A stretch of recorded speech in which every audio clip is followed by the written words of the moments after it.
Barely 18 years old, wide-eyed, naive college freshman, just beginning to set out on the path that lay ahead of me.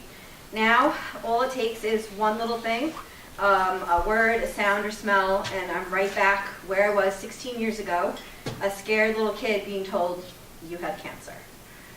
It took me a really long time to be able to say I was a cancer survivor. I felt that by telling people about it, acknowledging it out loud, it would mean that that's all I would be and all others would see me as. And being a survivor means that you carry around a lot of weight. It's a weight that you don't ever really get to set down completely.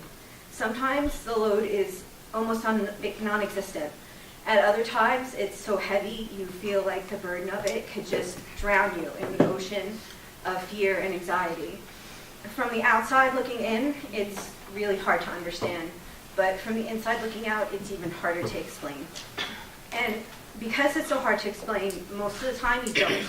You just tell people you're fine and move the conversation along. You tend to keep a lot to yourself because it's difficult to even find others who understand.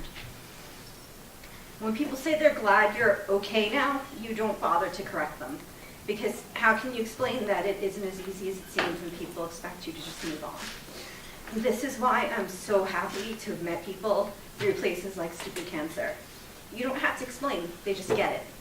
And the truth is, when you're a survivor, your present and your future are always haunted by your past. Because some things in life cannot be fixed, they can only be carried. But even things that are broken can be beautiful. We all have just this one life, a fleeting shadow amongst all that exists in this vast universe. It's an incredible journey, and I'm so indescribably happy to still be here to be a part of it.